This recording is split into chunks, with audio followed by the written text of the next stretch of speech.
ہمارے ہاں ابھی کچھ خاندانی نظام کی بنیادیں باقی ہیں، کچھ والدین کا ادب ہے، ان کی عزت ہے، ان کی خدمت کو انسان اپنے لیے سعادت سمجھتا ہے، کوئی بیوی اور شوہر کے درمیان محبت، الفت، باہمی اعتماد کی کچھ فضا ہے، خاندانی نظام ہے۔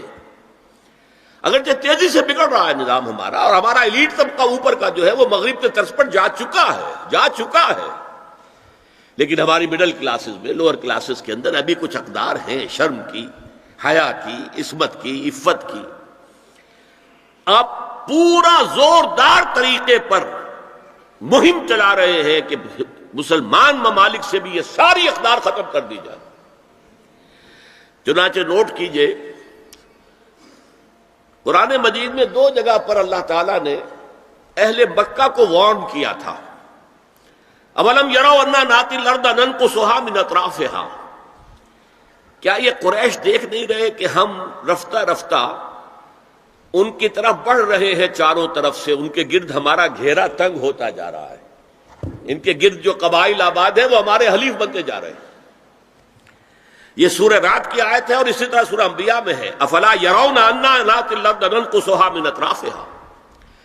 تو اسلام گھیرا تنگ کر رہا تھا رفتہ رفتہ کفار مکہ کے گرد۔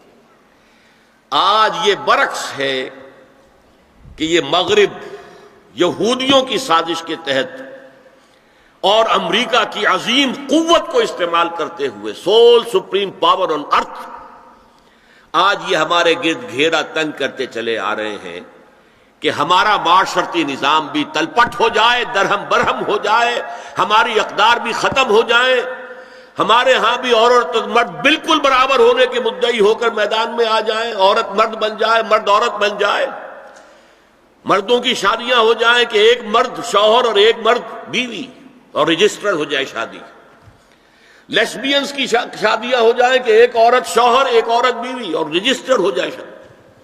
یہ سارا کام ناتی الارض ننقصها من اطرافها، اس کی مثال کیا ہے کہ پہلے اس پروگرام کے تحت 1994 میں کانفرنس ہوئی قاہرہ میں، عرب ورلڈ کا وہ مرکز ہے، اس لیے کہ عربوں میں تعلیم کے اعتبار سے، ٹیکنالوجی کے اعتبار سے سب سے آگے مصری ہے، تو یہ چونکہ ان کا ثقافتی اعتبار سے امام ہے، وہاں جا کر انہوں نے ڈیرا لگایا اور ان افکار کی اور ان نظریات کا پرچار کا معاملہ کیا۔ دوسری 1 سال کے بعد کانفرنس کر دی بیجنگ میں، تاکہ ادھر سے اور ایک اور طرف سے گھیرا ڈالا جائے اور عالم اسلام کا جو یہ حصہ ہے ایشیا کا، اس کے اوپر اثر انداز ہوا جائے۔ اور اس کے بعد بیجنگ +5 کانفرنس ہوئی ہے، اور یہ ہوئی ہے United Nations Assembly, United Nations Organisation کی جنرل اسمبلی کے تحت، اور یہ ہوئی ہے جون سن 2000 میں۔ اب اس میں جو بھی ایک پرچہ تیار کیا گیا تھا ایجنڈے کے طور پر، اس میں جو سفارشات تھی وہ میں آپ کو بتا رہا ہوں۔ امپیکٹ ایک رسالہ نکلتا ہے لندن سے، اس سے میں نے یہ چیزیں لی تھی، اور انگریزی ہی میں ہم نے ایک دفعہ بڑی تعداد میں اس کو شائع کر کے تقسیم بھی کیا تھا، لیکن اس وقت میں صرف آپ کو یہ بتا رہا ہوں کیا فیصلے تھے، کیا کرنا ہے۔ نام اس کا کیا تھا کانفرنس کا؟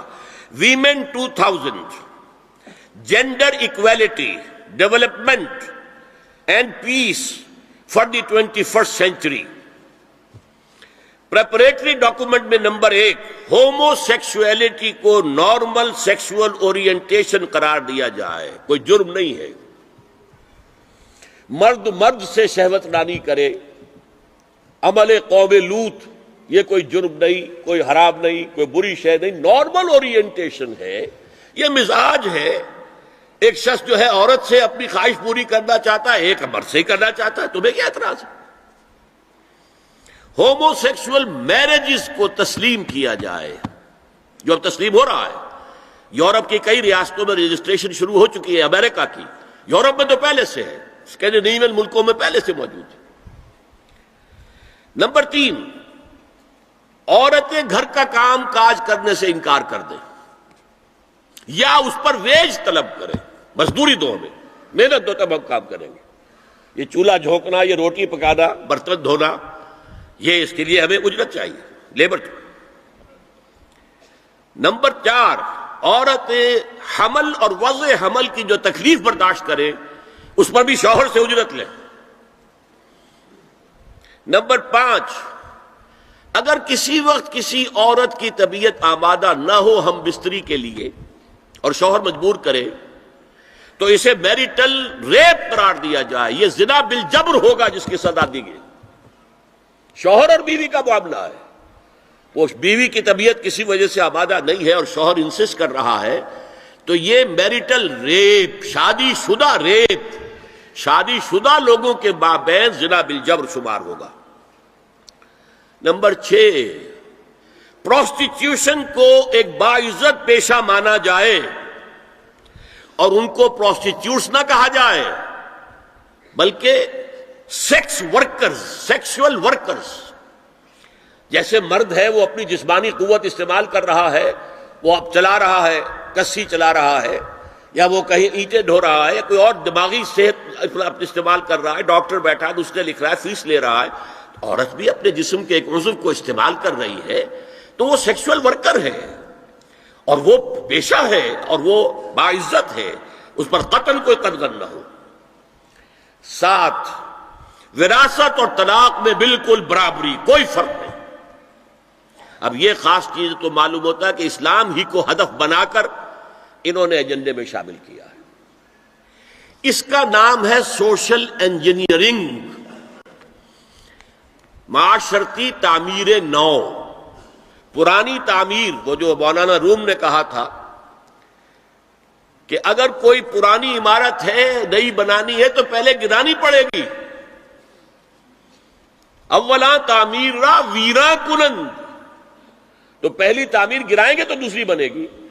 لہذا یہ سارا سٹرکچر جو ہے سوشل، یہ ختم کر کے یہ نئی سوشل انجینئرنگ ہے جو ہمیں کرنی ہے، اور اس کا سب سے بڑا ٹارگٹ عالم اسلام ہے۔ اب اس میں دوسری بات سنیے، یہ کام تو سن 2002 سے، بلکہ اس سے پہلے 94 میں، پھر 95 میں، پھر 2000 میں، یہ 3 کانفرنسیں ہوئی ہیں۔